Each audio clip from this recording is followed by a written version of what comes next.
This is a cooler for your phone, Memo CX07.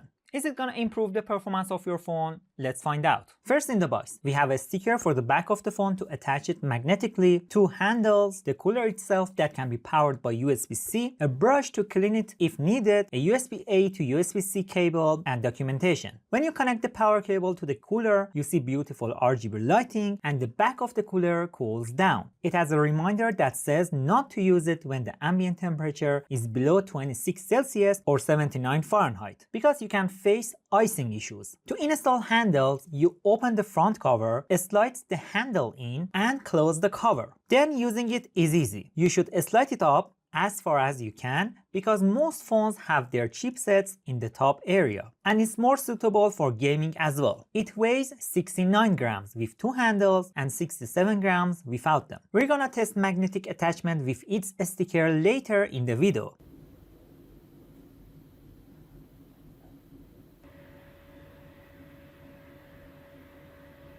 First, we have Geekbench 6 CPU benchmark without the cooler. We see 1361 and 3282 for single and multi-core scores respectively. Then we attach the cooler, rerun the benchmark again, and we see 1412 and 3561 scores. 3.7% and 8.5% increase in single and multi-core scores respectively. Now the Geekbench 6 GPU OpenCL benchmark. We see a 6737 score. After attaching the cooler, we see 6697, a 0.6% drop, but we can say it stayed the same. Now with Volcan API without cooler, we see 6982 score. After attaching the cooler, it almost stayed the same with a 6984 score. Now it's time for the 3D Mark benchmark. Without a cooler, the worst loop score is 1022 and the average is 1031.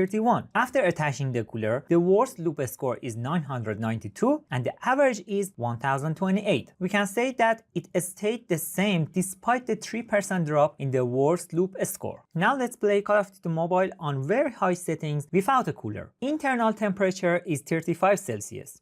After attaching the cooler, the internal temperature doesn't drop by even 1 degree. Maybe we need to attach it magnetically with its metal sticker. We stick it to the back of the phone to its hotspot. We remove handles from the cooler and the magnet is so strong that it doesn't fall off. Don't try this harsh movement at home. Later you're gonna see why. But even with the magnetic attachment, the internal temperature still doesn't drop. But I'm gonna say phone feels cooler when you're attaching the cooler to the hotspot. Now let's benchmark again. Geekbench 6 CPU benchmark result in 1402 and 3576 for single and multi-core respectively. In comparison, when the cooler was in the center of the phone, nothing changes. So you get the same 3 and 8% increase for single and multi-core scores in comparison with no cooler attached. In the Geekbench GPU OpenCL benchmark, we see 6750. Practically no changes in comparison to either attaching the cooler to the center of the phone or not attaching it at all. Same result with Geekbench GPU Volcan benchmark. We see 6997. But with 3D Mark benchmark, the average loop score is 1510 and worst loop score is 1393. Considering the fact that the phone is cold because we ran benchmarks in series, we consider the worst loop score and compare it to not using the cooler. We get 36 increase in performance. Maybe because 3D Mark uses both CPU and GPU at the same time, and this results in so much heat, and the cooler gets rid of the excess heat.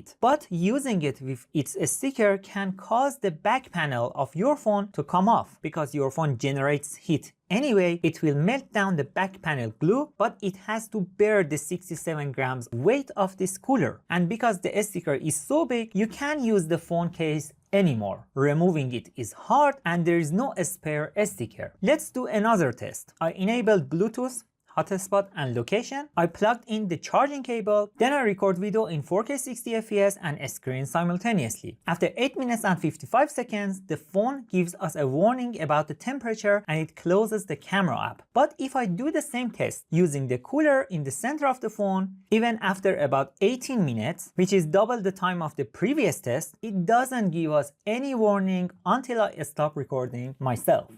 So does it make any difference Yes, it does, but I think it's not worth the inconvenience. Its only use case is when you want to play games for hours and you want to charge and record the screen simultaneously. And you don't want your phone to overheat and close the game you're playing. Comment down below what your opinion is. Thank you for watching. I will see you in the next video.